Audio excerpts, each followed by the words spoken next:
अनेक सदस्यों ने अपना डिसेंट नोट दिया है। वो नोट देने के बावजूद भी प्रोसीडिंग से निकालना और उन मेजॉरिटी मेंबर्स के व्यूज सिर्फ उसमें रखकर बुलडोज करना ये ठीक नहीं है। There is no deletion, there is no removal of any part of the report.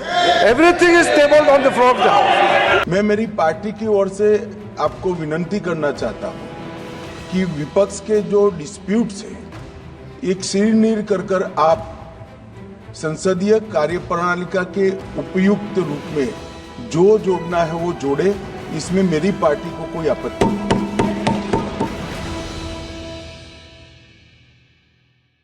नमस्कार, मैं रवीश कुमार। क्या वक्त पर संयुक्त संसदीय समिति की रिपोर्ट से विपक्ष के सदस्यों की असहमति के नोट हटाए गए थे? आखिर क्यों लोकसभा में गृहमंत्री अमित शाह को कहना पड़ा कि उनकी पार्टी संसदीय प्रक्रिया से विपक्ष की असहमति के नोट को हटाए जाने के पक्ष में नहीं है? लोकसभा में दोपहर के वक्त जब वक्फ संशोधन बिल पर संयुक्त संसदीय समिति की रिपोर्ट पेश की गई, तब विपक्ष के सदस्य इसे लेकर आक्रोशित हो गए कि संसदीय समिति की रिपोर्ट से उनकी असहमति के नोट हटा दिए गए हैं। उस वक्त 2:10 हो रहे थे। लोकसभा में अमित शाह खड़े होते हैं और रिपोर्ट में शामिल किए जाने की बात करते हैं। अमित शाह को लोकसभा के स्पीकर से मांग करनी पड़ती है कि जो भी जोड़ना है उसे जोड़ा जाए। माननीय अध्यक्ष जी, विपक्ष के कुछ सदस्यों ने आपत्ति जताई है कि इनके जो विमत है, डिस्प्यूट्स है, इनको पूरी तरह से नहीं रखा गया है।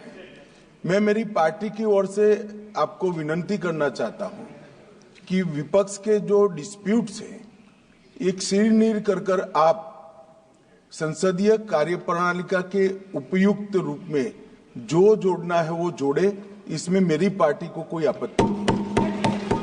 संयुक्त संसदीय समिति के अध्यक्ष तो बीजेपी के सांसद ही हैं, सांसद जगदंबिका पाल। अगर गृह मंत्री के अनुसार उनकी पार्टी को आपत्ति नहीं है कि जो भी जोड़ना है उसे जोड़ा जाए, तो इस रिपोर्ट में पहले से क्यों नहीं जोड़ा गया? लेकिन ये नौबत क्यों आई? जगदंबिका पाल ने भी कह दिया कि रिपोर्ट के स्वीकार किए जाने के बाद हमने विपक्ष के नेताओं से कहा है अपना विमत पत्र जमा कराएं, यानी असहमति के नोट जमा कराएं।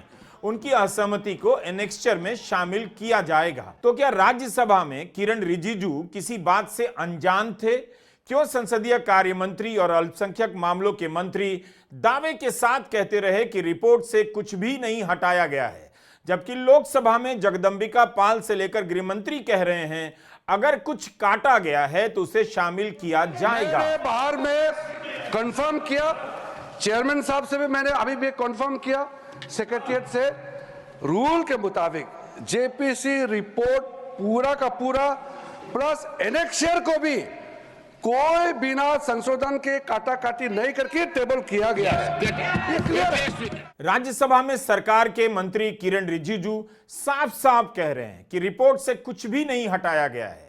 उनके बयान के बाद राज्यसभा के सभापति ने भी यह कह दिया कि जब मंत्री ही कह रहे हैं कि कुछ भी नहीं हटाया गया है, तब बात खत्म हो जानी चाहिए। मंत्री के बयान के कारण सभापति ने रिपोर्ट में जोड़ने की बात नहीं की और कहा प्रक्रियाओं का पालन कीजिए, जबकि विपक्ष मांग करता रहा कि जोड़ा जाए। रिपोर्ट से उनकी बातें हटाई गई हैं। इंडियन एक्सप्रेस की रिपोर्ट के अनुसार लोकसभा में स्पीकर ओम बिरला कहते हैं कि रिपोर्ट को लेकर कुछ सदस्य उनसे मिले और उसके बाद रिपोर्ट के एनेक्स्चर में जोड़ा गया है। तो लोकसभा में जोड़ा गया यानी हटाया गया था तभी जोड़ा गया, यानी विपक्ष के सदस्यों की मांग सही थी, लेकिन राज्यसभा में उस वक्त जोड़ने की बात नहीं हुई। तो क्या अब एक ही मामले में दोनों सदनों में अलग अलग रिपोर्ट है या राज्यसभा में भी जोड़ा गया होगा? इसकी जानकारी हमारे पास नहीं है। पहले पेश किए जाने के कारण राज्यसभा में जोरदार हंगामा हुआ, जिसके कारण लोकसभा में विपक्ष के सदस्य सचेत हो गए होंगे। लोकसभा के सदस्य ए राजा, कल्याण बनर्जी, इमरान मसूद, मोहम्मद जावेद और गौरव गोगोई शामिल हैं। एआईएमआईएम पार्टी के संयोजक और सांसद असदुद्दीन ओवैसी ने भी स्पीकर से मुलाकात की। सदस्यों ने स्पीकर से कहा कि उनकी असहमति के नोट नहीं है, तो स्पीकर ने कहा नोट को शामिल किया जाएगा। मीडिया में यह सब छपा भी है। उसके बाद AIMIM पार्टी के संयोजक ओवैसी ने कहा कि सारे सदस्य संसद की लाइब्रेरी में बैठे और उन हिस्सों को शामिल करने के बाद रिपोर्ट पेश की गई। तो ये हाल है। राज्यसभा में जो रिपोर्ट पेश हुई उसके बारे में अल्पसंख्यक मामलों के मंत्री कहते हैं कुछ भी काटा काटी नहीं हुआ और लोकसभा में जो हटाया गया था उसे जोड़ा जाता है। सरकार ने अपनी ही रिपोर्ट को इस तरह से संदिग्ध बना दिया, अपने इरादों को भी। आखिर सरकार ने ऐसा क्यों किया, जबकि राज्यसभा में संसदीय कार्य मंत्री किरण रिजिजू यही कहते रहे कि जेपीसी की रिपोर्ट से असहमति के नोट नहीं हटाए गए हैं, केवल वही हटाए गए हैं जो कमेटी के ऊपर व्यक्तिगत आरोप के समान थे। नॉर्मली जब जेपीसी का रिपोर्ट टेबल होता है, अगर उसमें कोई खामियां हैं, वो इसका रिकॉर्ड्स को भी आपने कहा है कि कुछ अगर मेंबर को रेस करना है तो वो अपने रूल के हिसाब से कर सकते हैं। नॉर्मली जेपीसी रिपोर्ट के समय में चर्चा नहीं होती है, चर्चा का समय बाद में आएगा, उसके लिए मुझे अभी बताने का जरूरत नहीं है। मैंने कैटेगरी के लिए ये बात को बताया कि जब जेपीसी का रिपोर्ट टेबल हुआ तो यहाँ हमारे कुछ सदस्यों ने इसको कुछ ऑब्जेक्शन किया कि कुछ पार्ट साइड काट दिया गया ऐसे करके।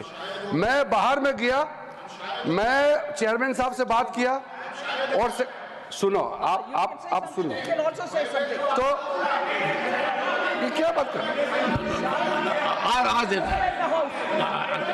आप लोगों ने कहा तो सर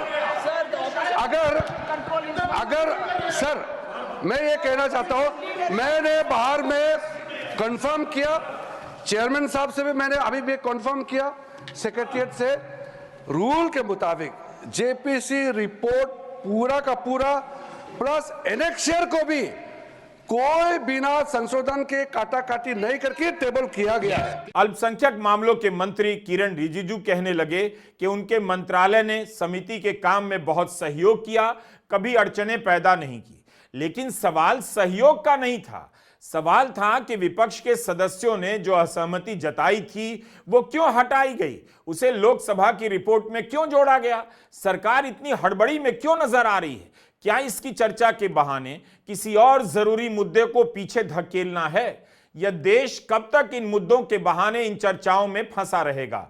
एक सवाल तो यह भी था कि यह रिपोर्ट सबसे पहले लोकसभा में पेश होनी चाहिए थी, राज्यसभा में पेश क्यों हुई। राज्यसभा में समिति की रिपोर्ट पेश होते ही कांग्रेस सांसद नसीर हुसैन खड़े हो गए और कहने लगे कि कैसे उनकी असहमतियों को इस रिपोर्ट से गायब कर दिया गया है। Sir, I want to make it very clear, the Minister for Minority Affairs is misleading this House. I want to put it on record. I want to put it on record. I want to put it on record. My own dissent note, introductory part, covering letter and conclusion of my dissent note has been redacted. It is there in public domain. It was in website. I picked it up You from can there. take recourse to law. That I'll authenticate it. Write to me. Sir, I'll authenticate it. Number Write one. to me, I'll take note of it. Number one, sir. Number two, sir. In JPC, non-stakeholders were called, minutes of meetings were not given, responses of witnesses were not provided, presentations were not provided, discussion among JPC members were not done, key issues like conflict of laws and Supreme Court judges were not dealt with, and key witnesses were not called, and dissent was redacted. 1 minute. That is why we say this report is not complete. ये report फर्जी है, इसको वापस करना चाहिए, इसको बिल्कुल वापस करना चाहिए। राज्यसभा में तृणमूल कांग्रेस के सांसद साकेत गोखले ने कहा, अगर रिपोर्ट से असहमति के नोट हटाए गए हैं तब तो यह सेंसरशिप है। जाहिर है वहां मंत्री की बात का असर दिख रहा था। मंत्री कह रहे थे कि रिपोर्ट से कुछ भी नहीं हटाया गया है, लेकिन लोकसभा में उन बातों को जोड़ा जाता है। One minute. Sir, my limited point here. Yes, within good. 1 minute. I'm glad. Within Limited 1 focus. minute. Limited, sir. This is not a religious issue. This is a constitutional issue. Now, sir, I would like to request, because the Honorable Minister, Mr. Bhupendra Yadav, read a point of order, and then... What the point of order? No, I'm coming. It's my The House is in order. Go ahead. No, so he spoke about redactions in any dissent note that can be done in a JPC. The minister said that dissent notes have been annexed. I would like to ask on the record whether half pages of dissent notes have been redacted, Fine. calling them unparliamentary, because that is unconstitutional. That is censorship, sir. Fine, good. So good minister point. should respond if any redaction has been done in the dissent Okay, notes. fine. Mallikarjun खड़गे ने राज्यसभा में कहा कि report वापस समिति के पास जाए और असहमति के नोट को जोड़ा जाए। खड़गे ने कहा कि ऐसा नहीं करने से इस रिपोर्ट की विश्वसनीयता नहीं रह जाती है। खड़गे ने यह भी कहा कि जो स्टेक होल्डर हैं उनके बयान इस रिपोर्ट में हैं और विपक्ष के सदस्यों की असहमतियां शामिल नहीं की गई हैं। जो वक्फ बोर्ड की जेपीसी की रिपोर्ट है, जिस रिपोर्ट में अनेक सदस्यों ने अपना डिसेंट नोट दिया है, वो नोट देने के बावजूद भी प्रोसीडिंग से निकालना और उन मेजॉरिटी मेंबर्स के व्यूज सिर्फ उसमें रखकर बुलडोज करना, ये ठीक नहीं है, ये कंडेमेबल है और एंटी डेमोक्रेसिक है, एंटी प्रोसीजर है। और दूसरी चीज नॉन स्टेक होल्डर्स बाहर से बुला के उनको जो होना, उन लोगों को खड़ा करके उनका स्टेटमेंट ले रहे, और जो इतने लोग पार्लियामेंट में जो भी डिसेंट नोट दिए हैं, क्या उसमें कोई एक पढ़ा लिखा नहीं है, कोई जानता नहीं है, और वक्फ बोर्ड एक्ट को कोई पढ़ा नहीं है? मेरे को बड़ा ताजुब लग रहा है। अरे आपको अगर कुछ करना भी है तो आप डिसेंट नोट के व्यूज को प्रिंट करके या अपने रिपोर्ट में डाल के बोलना चाहिए, उसके बजाय उसको डिलीट करके अगर कोई रिपोर्ट होती है मैं उसको कंडेम करता हूं, और ऐसे फर्जी रिपोर्ट को हम कभी नहीं मानेंगे, सदन कभी नहीं मानेगा। और जब प्रोसीजर फॉलो नहीं होती, वो पार्ट ऑफ इस हाउस का विभाग नहीं बन सकता। तो इसीलिए मैं आपसे विनती कर रहा हूं कि उनको डायरेक्शन दीजिए, जो भी रिपोर्ट आई है वो अगर वो रिपोर्ट में डिसेंट व्यूज नहीं है तो उसको वापस भेजिए, निकाल दीजिए, और उसके बाद में फिर एक बार, दो बार और एक बार आप पुनर्विचार करके उस सभी डिसेंट व्यूज को डाल के आप पेश कीजिए, फिर आगे क्या होता हम देख लेंगे। खड़गे के बयान पर सत्ता पक्ष आक्रोशित हो गया, लेकिन बाद में सभापति के बयान को लेकर विपक्ष नाराज हो गया। एआईएमआईएम के संयोजक असदुद्दीन ओवैसी ने इस रिपोर्ट को असंवैधानिक करार दिया। ओवैसी ने कहा कि यह बिल वक्फ को बचाने के लिए नहीं है, बल्कि वक्फ की संपत्ति को बर्बाद करने के लिए लाया जा रहा है, मुसलमानों से छीनने के लिए यह बिल लाया जा रहा है। ओवैसी ने कहा कि जो अतिरिक्त संशोधन एनडीए ने पेश किया है वह इसे और बदतर करता है। मुस्लिम संपत्ति में गैर मुस्लिम को कैसे रखेंगे, कैसे कलेक्टर को पावर देंगे, कैसे कलेक्टर यह तय करेगा कि कोई संपत्ति वक्फ की है या नहीं। आप वक्फ की संपत्ति पर लिमिटेशन एक्ट को लागू कर रहे हैं, जो कि हिंदू धर्म, सिख धर्म और ईसाई धर्म की संपत्ति पर लागू नहीं होता है। तो ये सरकार वैचारिक आधार पर मुसलमानों को अपनी इबादत से महरूम करने के लिए कर रही है। वक्फ मुस्लिम समाज के लिए इबादत है, उसे छीनने के लिए लाया जा रहा है। हम उसकी निंदा करते हैं। डीएमके, आरजेडी, आम आदमी पार्टी के सदस्यों ने भी रिपोर्ट से असहमति के नोट हटाने का विरोध किया। संयुक्त संसदीय समिति के सदस्य और शिवसेना ठाकरे के सांसद अरविंद सावंत ने बताया कि उनका कौन सा नोट शामिल नहीं किया गया है। उन्होंने कहा कि हमने इस बात पर असहमति का नोट दिया था कि समिति के भीतर क्लॉज बाय क्लॉज चर्चा नहीं हुई। पूरे विपक्ष ने इसे लेकर असहमति का नोट दिया था। आपने समिति किस लिए बनाई थी?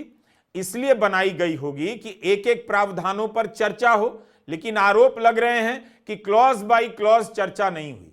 जब इसी आधार पर चर्चा नहीं हुई तो समिति की रिपोर्ट कैसे पेश कर दी गई? सरकार ने कहा कि clause by clause dissent note लगाए गए हैं और विपक्ष कह रहा है क्लॉज बाय क्लॉज चर्चा नहीं हुई।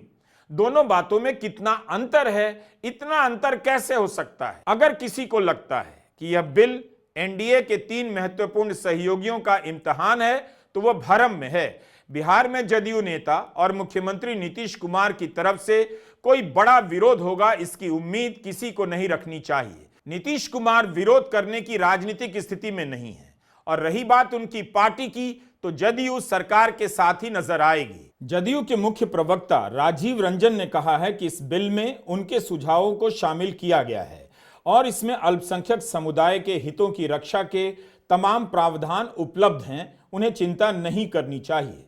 उन्होंने विश्वास जताया कि यह बिल दोनों सदनों में पास हो जाएगा। लोकसभा चुनाव के बाद संसद के पहले सत्र में आंध्र प्रदेश के मुख्यमंत्री चंद्रबाबू नायडू और उनकी पार्टी ने भी उस वक्त खुलकर इतना विरोध नहीं किया जिससे लगे कि यह सरकार नायडू के कारण वक्फ संशोधन बिल नहीं लाएगी। अक्टूबर महीने में मुस्लिम पर्सनल लॉ बोर्ड के सदस्यों ने आंध्र प्रदेश के मुख्यमंत्री चंद्रबाबू नायडू से मुलाकात की थी। तब उन्होंने आश्वासन दिया था कि समिति में व्यापक चर्चा के बाद ही उचित कदम उठाए जाएंगे।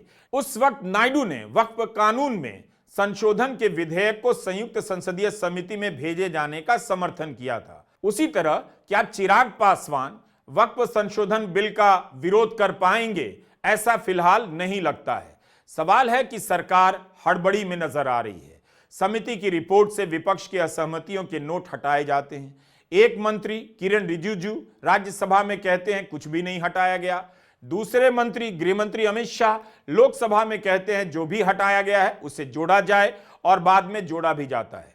तो अब तैयार हो जाइए, हथकड़ी पहनाकर भारतीयों को भेजने, मार्केट में लाखों करोड़ रुपए के नुकसान, नौकरी की बुरी हालत, मिडिल क्लास की चर्चा छोड़कर, कुंभ के आयोजन में नाकामी की चर्चा छोड़कर वक्फ बिल पर बहस के लिए खुद को तैयार कर लीजिए। हाउसिंग सोसाइटी के अंकिलों का स्वर्ण युग छोटे से ब्रेक के बाद वापस लौट रहा है। भारत के इतिहास के ये एक्सपर्ट अब वक्फ के भी एक्सपर्ट हो जाएंगे।